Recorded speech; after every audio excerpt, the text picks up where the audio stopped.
everybody? What is going on? How y'all doing? And welcome to today's edition of SWAC Talk, the show we cover the SWAC inside and out. I am your tour guide around the SWAC Seawells, and it is here, man. Football season is officially here. First game on Saturday, week 0 action, MEAC SWAC Challenge, Florida A&M versus Norfolk State, Atlanta, GA, 6:30 p.m. Central Time, ABC. It's here, man. Let's go. Let's go. The time for talking is running out, and the action will be taking place on the field very, very shortly. So, with that being said, man, y'all make sure y'all hit those socials. Facebook is Swag Talk, Instagram Swag Talk, Twitter Swag Talk 76. I do have a pick'em contest that I'm going to be running weekly throughout the season, and after the Celebration Bowl, whoever has the most points or whatever, we're gonna try to award a prize for that. So the link for the first pick'em is live now. I'll put it in the description, but it's also on a pinned tweet on my Twitter page. Again, that's Swag Talk 76. So if you wanna get down on that, like I said, link will be in the description, and it'll also be on my Twitter. So we're gonna do this every week. You're gonna tally the scores up after every week. And see who's standing tall.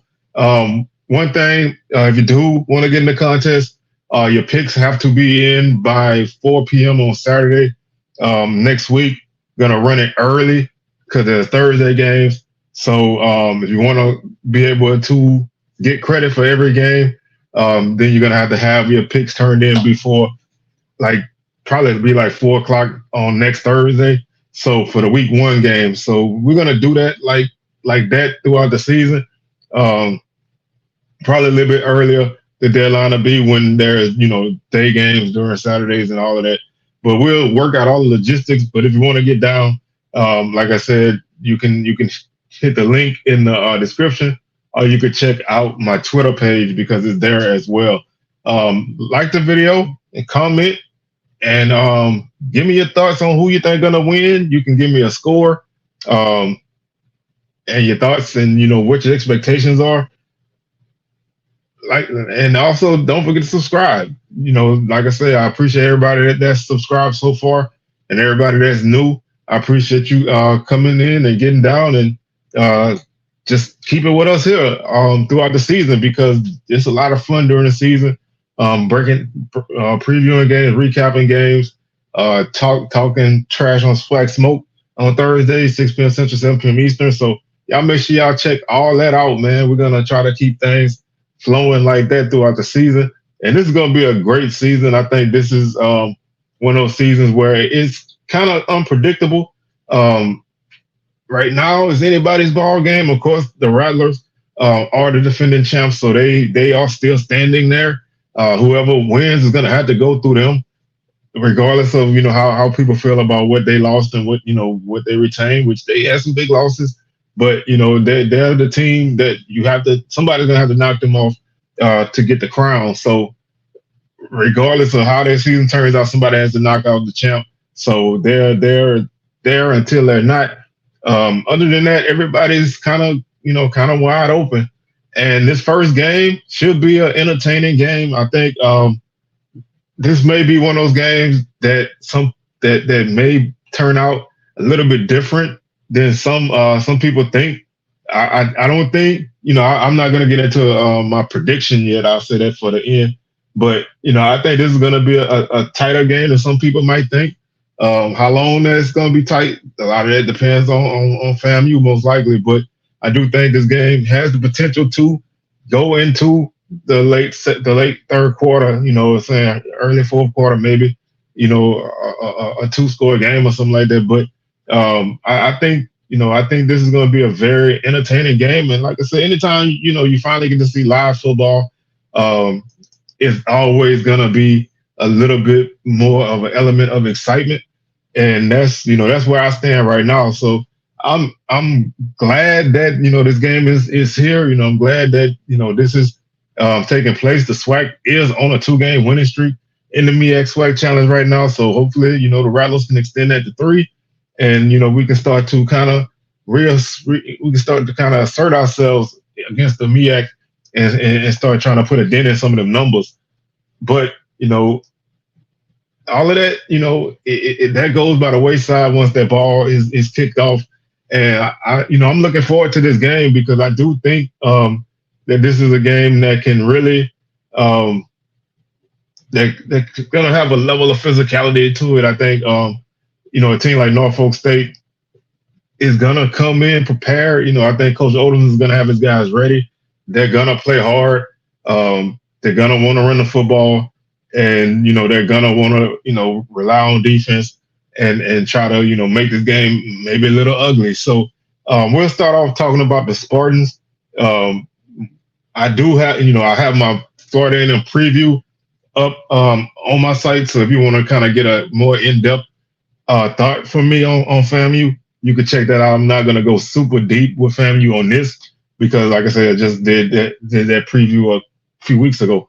So, but I will, go through my thoughts on the game. But just to kind of give you an idea who Norfolk State is, this team, did not have a great season last year, and they're kind of in a win or they're kind of in a crap or get out the pot kind of mode. At this point, Coach Odoms has to have some success there for them to kind of make some things happen, because you just can't be hired somewhere to win and you're not winning, even if the program is not necessarily high expectations at all time. But nobody wants to have losing seasons. Nobody wants to go 3-8 like this team did last year and 1-4 in conference.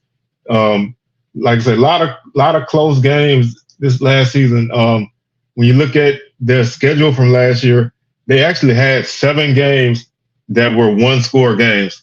So they did get blown out 4 other times, but the majority of their games were one-score games, and that shows me that that's a team that's kind of gonna not give up. They're gonna fight and they're gonna stay in it and keep themselves in it.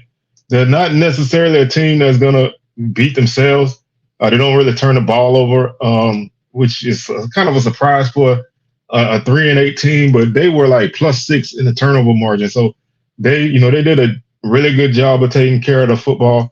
They did have a fluky loss against Virginia State, where Virginia State I think they were trying to run the clock out, went for it on 4th down and didn't get it, and then Norfolk got their field goal blocked and lost the game 33-24. So that's a disappointing start to your season, losing to a D2 team. Even though it's a rivalry, it's still a game that kind of shifted the ideas and momentum of this team. They did beat Hampton the following week, 31-28. Again, another one-score game. They beat Temple 41. They lost to Temple 41-9. They lost to they beat Towson State 21-14. Again, another one-score game. They lost to A&T 28-26, one-score game. They lost to Tennessee State 24-17, same thing. They lost to Howard 27-23. They lost to Morgan 32-28. They lost to Central 38-24, and they beat Delaware State 40. They beat Delaware State 44-21, and they closed out their season beating South Carolina State 44-17. So as you can see, they had their share of blowouts, but they also had their share of one-score games. And a lot of times when you see games like that, they can easily flip another way, and this team could have been like 6-5, or even 7-4. When you look at it, some of those games, you probably should have won the Virginia State game. You had Howard on the ropes. You lost A&T close. Lost Tennessee State close. So, those are games that, you may have had a play go your way, and then you have a better record than you did. So it's not necessarily that this is a team that's a really bad team. I think they kind of snake bit a little bit. And, those kind of teams are kind of the worst to deal with. And when you look at this team statistically just from last season, and of course, all this goes out the window on Saturday, but just to kind of give you an idea of where this team is, because they do return 16 starters. So a lot of what they had last year is going to be here this year. They were third in the league in scoring offense at 24 points per game. They were fifth in the league out of 6 teams, of course, in scoring defense at 29.5 points per game. Total offense, they were fourth at 342 yards per game. They averaged 5.3 yards per play with 32 touchdowns. Defensively, they were fifth at 377.3 yards per game, and they allowed 6.4 yards per play with 40 total touchdowns. Their rushing attack was second in the league at 173.8 yards per game, averaged 4.2 yards per carry, which was the third highest in the league. Which was fourth highest in the league. 14 touchdowns on the ground. Defensively, they were fifth at 206 yards per game, 5.4 yards per carry, and 26 touchdowns. Passing-wise, they were fourth in passing offense at 166.4 yards per game, 18 touchdowns, 10 interceptions. Defensively, they were second in the league in passing defense, 178 yards per game, 14 touchdowns, 9 interceptions on the season for the defense. This team did not allow a lot of sacks.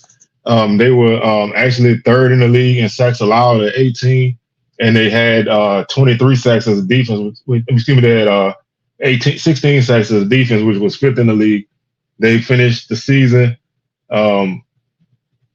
fourth in the league in interceptions. They were third in fumbles forced with 10. They were first in fumbles. They were third in fumbles forced with 19. They were first in fumbles recovered with 13. So they did a good job of kind of forcing turnovers and being opportunistic. Just couldn't really capitalize on it a lot as a team. They finished the season on third downs at 34.4%, which was fifth in the league.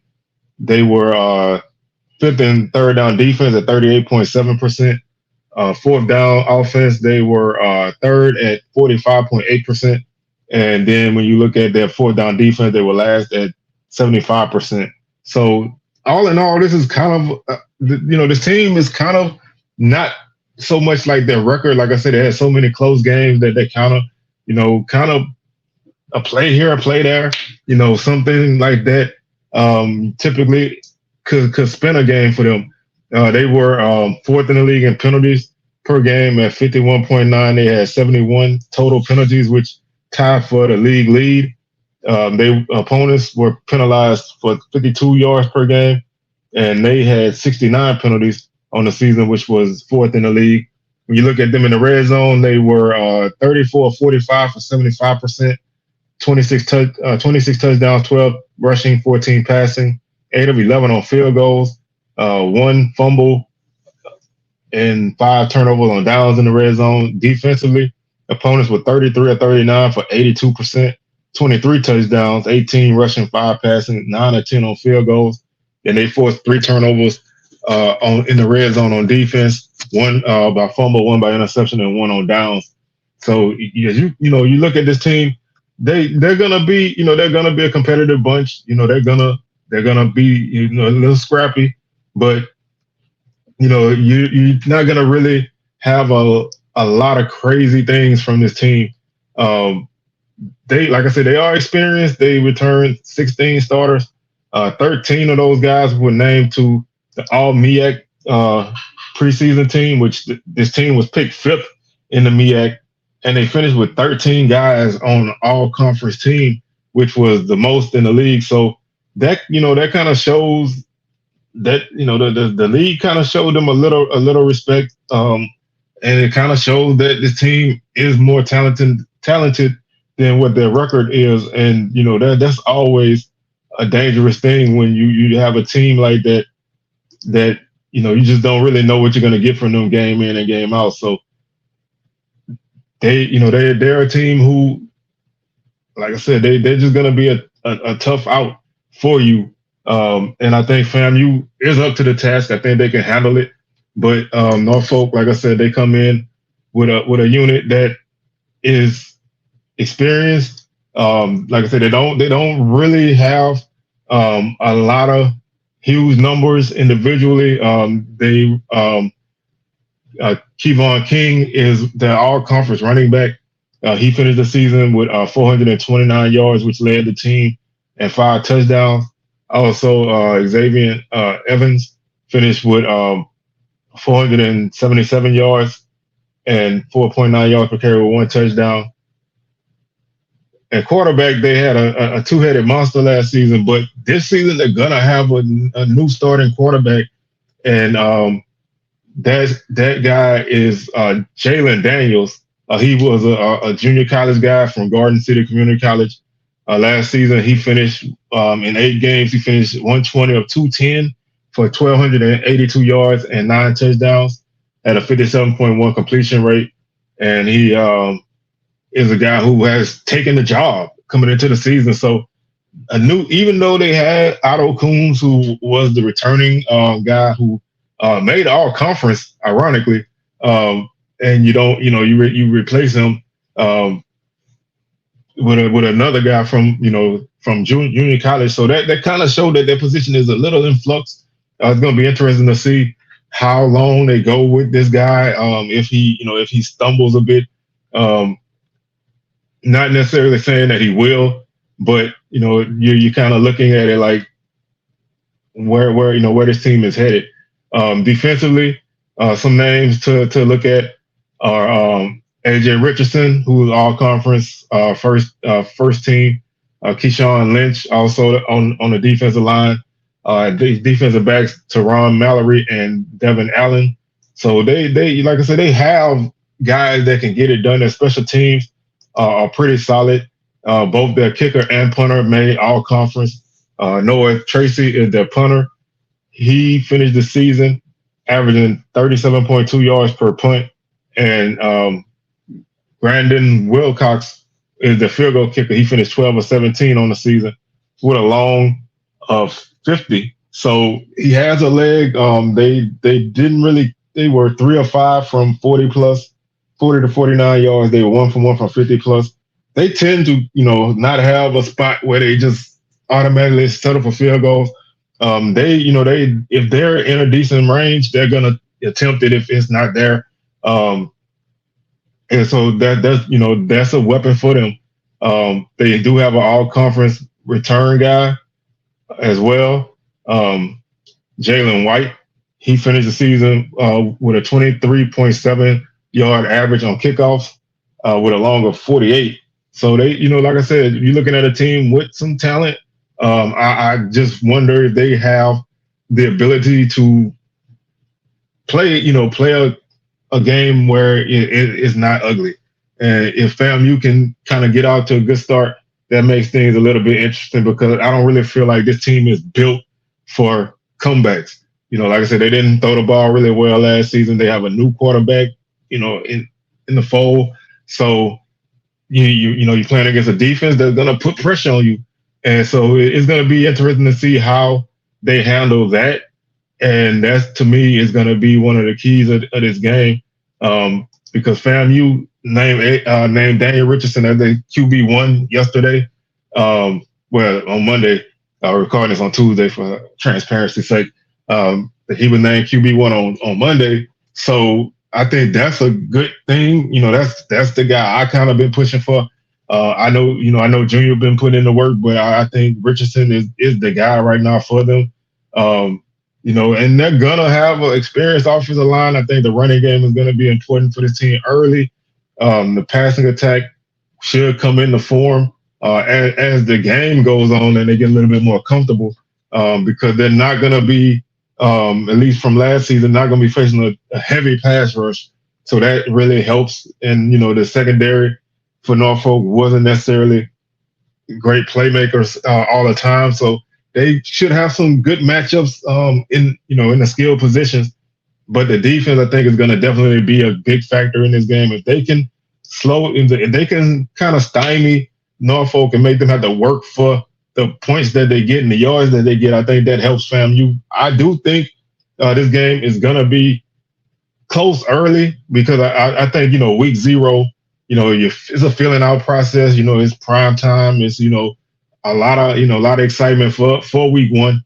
But I think that if FAMU can keep their heads about them, avoid any costly penalties or turnovers, they should be fine. And of course, that's obvious, when you put it that way. But a lot of times, sometimes it just comes down to the obvious things.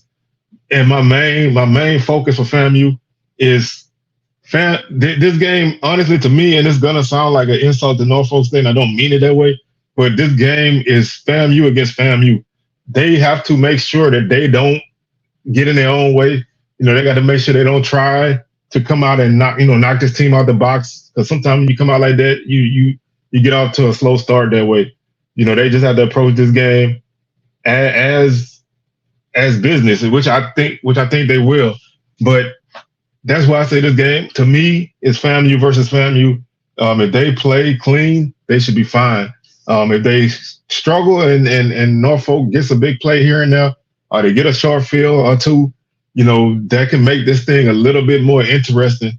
But as long as FAMU, settles in Richardson, gets the offense going, I think, like I said, I think the defense is gonna really hold up, and of course, special teams. FAMU has one of the best special teams units in the country, with Will Hoyt and Gillis at punter and kicker respectively. I think that's going to be a key factor for this team. So, a game like this could come down to punting. It could come down to field goals. It could come down to coverage. And FAMU was solid, great at all of those things. And I think, that shouldn't change much. The big elephant in the room is James Colsey. How he's going to handle this game. This is a big first game at this school. Like I said, you're the only HBCU game on at this time. That you're one of the few games probably on at all this time of the night. So all eyes are on you. You're coaching the defending champs. You're in Atlanta, which is where you want to get back to. So there's a level of pressure there, and I'm not, I just want to see how he handles it. I think he's gonna, may have a hiccup here and there, but I think he should be fine. Obviously you're gonna lose a guy like Willie Simmons, who did a great job running, keeping that offense in check and making the changes as needed. But defensively, I think they'll be good enough to kind of hold the fort until the offense kind of gets going. And that's why I see this game as being kind of a slower game early. I think FAMU's gonna try to run the ball some to kind of get things to open up for the passing game. Don't really put a lot of pressure on your quarterback. Put the ball in the hands of your playmakers, get your guys out in space, and let them make guys miss and pick up yardage. And I think they'll be fine that way. On defense, you just gotta continue to do what you do. Put pressure on the quarterback, stop the run, force them into obvious passing situations, make them one-dimensional, because like I said, this isn't at least from what we know so far, this wasn't a great passing team last year. And they have a new guy behind center. So he's new to the team. He's going to have to try to build chemistry with his guys. So if you can keep him uncomfortable and keep them in long down in distance, then that will go a long way in keeping the momentum of this game. I think, with a team that plays so many close games, you have to realize that you're never going to fully be comfortable against this team unless you get a huge lead. If you get this lead over 14 to 17 points, I don't think they could keep up. So if you do get off to a good start and you squeeze out a couple of touchdowns early, then you might be able to put that pressure on them to play a higher tempo game than they're more comfortable with, because they're gonna want to run the football and they're gonna want to play defense. Those are Coach Odom's specialties. And so I think when you look at this Norfolk State team, it's a lot. In some ways, it's Odom's team to the T. They run the ball well. They play pretty solid defense. Their special teams are good, and that's his thing. Not really worrying about just airing it out on you. You're gonna have to look out for a lot of play action passes and opportunistic passing. But I think FAMU, as long as they keep the pressure on defense, then I think they'll be fine.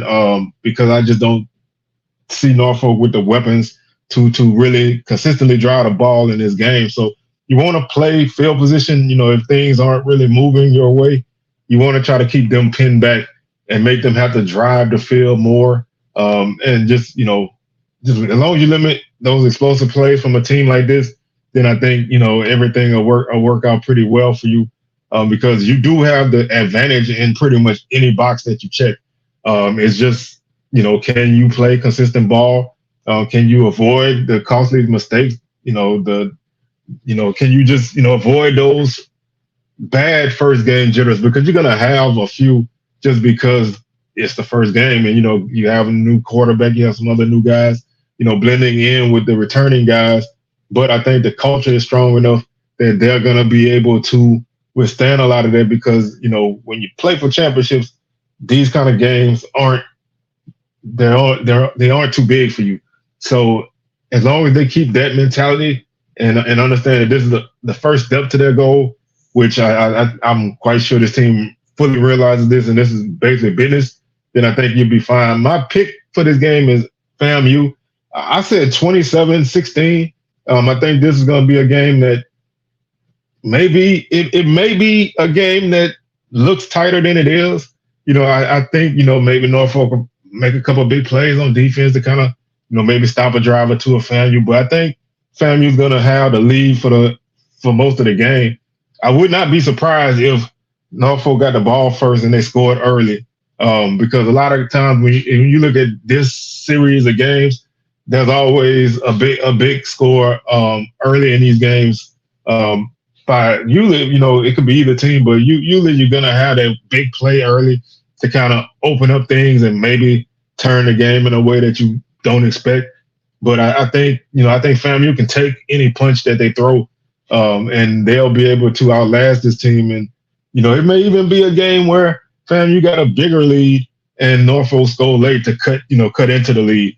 I think it's going to be a FAMU lead at the half, and then I think they'll be fine through the second half. Like I said, as long as they don't beat themselves, I think FAMU is good in this game. So again, I got FAMU 27, Norfolk 16. If you want to put your picks in the hat, again, I have the link for pick'em contest will be in the description. It's also on my Twitter page. So y'all, if you want to get down with that, go ahead. We got SWAC Smoke on Thursday, 6 p.m. Central, 7 p.m. Eastern.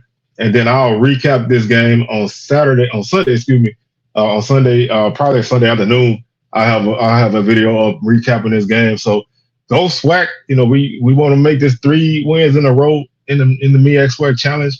So, this is FAMU first step in defending their celebration bowl crown, and in a few weeks they'll be defending their SWAC championship. So I think it's gonna be an entertaining game. It should be a fun game. I'm not quite sure what the weather's gonna be like right now, but hopefully the weather's good and there's no delays and they can just play this game. So with that being said, man, I'm your tour guide around the SWAC Seawells, signing out, and I will catch y'all on the rebound. Peace.